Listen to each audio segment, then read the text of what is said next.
तो जैसे कि अभी आप लाइव देख रहे हैं कि कृषि इनपुट अनुदान योजना के तहत जो ऑनलाइन आवेदन है उसको शुरू कर दिए गए हैं। आप सभी को पता ही होगा कि रबी मौसम जो है 9/4/2025 और 10/4/2025 को आंधिक और असामयिक वर्षापात से हुई जो भी प्रभावित फसल है ना, उसमें जो भी क्षति हुए हैं, जिसमें 8 जिले को मेंशन किया गया है और एक से एक पंचायत को इसमें जो है घोषित किया गया है। तो इसके अंतर्गत जो है फॉर्म को आप भर सकते हैं। पंचायत का भी लिस्ट यहाँ पे देखेंगे तो निकल के आ गया है कि कौन से जिलों में कौन से पंचायत के अंतर्गत जो है यहाँ पे आपका जो कृषि इनपुट अनुदान का जो फॉर्म है ना वो आपको भरना है। इसकी पूरी जानकारी के लिए आपको जो है शिक्षाबिंदु.com सर्च करना होगा। तो फर्स्ट में शिक्षाबिंदु.com का जो ऑफिशियल वेबसाइट है देखने को मिलेगा। यहाँ पे गवर्नमेंट स्कीम में आपको जो है जानकारी देखने को मिलेगा, तो ओपन कर लीजिएगा। ठीक है, नीचे आने के बाद यहाँ पे सभी जानकारी आपको देखने को मिल जाएगा। इसमें देखिए आपको बता दें कि प्रति हेक्टेयर 6800 रुपये से लेकर जो है 13,500 रुपये जो है अनुदान यहाँ पे मिल सकता है। डिपेंड करता है कि आपका जो है कितना जमीन,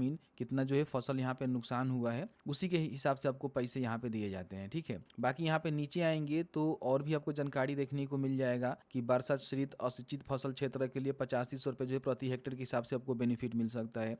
सिंचित क्षेत्र के लिए देखेंगे तो 17,000 रुपये प्रति हेक्टेयर के हिसाब से आपको पैसा मिल सकता है। शाश्वत बहुवर्षीय जो फसल होता है उसके लिए 22,500 रुपये जो है प्रति हेक्टेयर के हिसाब से आपको पैसे मिल सकते हैं। 2 हेक्टेयर के लिए जो है अधिकतम यहाँ पे फॉर्म को आप भर पाएंगे। ठीक है, और इसमें रैयत गैर रैयत दोनों किसान जो है आवेदन कर सकते हैं, जिसके माध्यम से आपको बेनिफिट मिलता है। आपके पास आधार संख्या होनी चाहिए, फोन नंबर होनी चाहिए, बैंक खाता होनी चाहिए, और फिर आपके पास स्वयं घोषणा पत्र, फोटो और किसान पंजीकरण नंबर और साथ ही साथ खेत का रसीद वगैरह वगैरह होनी चाहिए। बाकी गैर रैयत की हम बात करें तो आधार संख्या, किसान पंजीकरण, बैंक खाता, स्वयं घोषणा पत्र, ये सारी जानकारी आपको देकर जो है फॉर्म को भरना होता है। ठीक है, अब नीचे आएंगे तो यहाँ पे आपको देखने को मिलेगा कि इसमें जो है कौन कौन से फसल, जैसे मक्का हो गया, गेहूं, मसूर, उड़द, अरहर, चना, सरसों, ये सब आपको देखने को मिलेगा। तो इस प्रकार के फसल जो आपका नुकसान हुआ है ना, उसका ही पैसा यहाँ पे इसके तहत आपको देखने को मिलेगा। ठीक है, नीचे आने के बाद यहाँ पे अप्लाई ऑनलाइन का बटन मिलेगा, क्लिक करके यहाँ से बड़ी आसानी से फॉर्म को भरेंगे। फॉर्म कैसे भरना है उसकी जानकारी हमने आगे बताया हुआ है, लेकिन सबसे पहले समझिए कि फॉर्म भरने के लिए जो भी आवेदक है उनके आवेदन के लिए OTP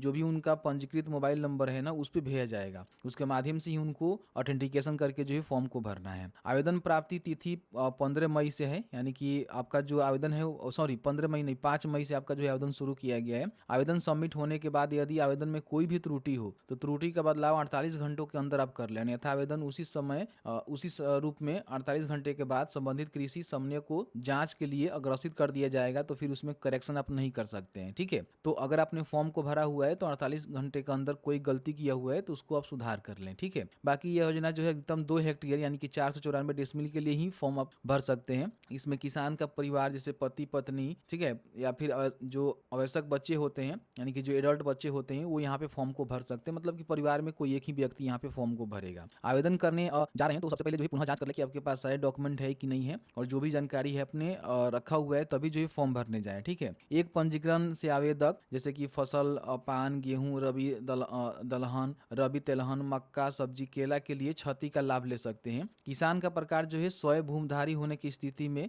भूमि के दस्तावेज के लिए 2023-24 का LPC लगान रसीद आपको यहाँ पे देना होगा। आपके पास LPC है या फिर लगान रसीद है, दोनों में कोई दे सकते हैं। वास्तविक जो खेतिहार है, जो मतलब खेतीहर है, जो बटेदार वाले हैं, उसी स्थिति में स्वयं घोषणा पत्र उनको देना होगा। और स्वयं भूमिधारी की स्थिति में अगर मान लीजिए आपके पास कुछ बटेदार भी खेत है, कुछ आपका खुद का खेत है, तो उस कंडीशन में आपको भूमि से संबंधित दस्तावेज आपको देना होगा। और साथ ही साथ स्वयं घोषणा पत्र इसको यहाँ पे डाउनलोड करके देखेंगे तो इसको भरना होता है, जिसमें किसान का नाम, उनके पिता या फिर पति का नाम, गांव का नाम, पंचायत, प्रखंड, जिला। ठीक है, नीचे आएंगे तो यहाँ पे क्रम संख्या 1, थाना नंबर, खेसरा नंबर, मूल भूधारी का नाम, चौहदी के किसान का नाम, कुल खेती का रकबा, क्षति का रकबा आपको यहाँ पे बताना होगा। ठीक है, और अगल बगल के 2 किसान का नाम, पता, मोबाइल नंबर और सिग्नेचर करवाएंगे। फिर यहाँ पे किसान का जो है अंगूठा का निशान या फिर उनका सिग्नेचर होगा और सत्यापन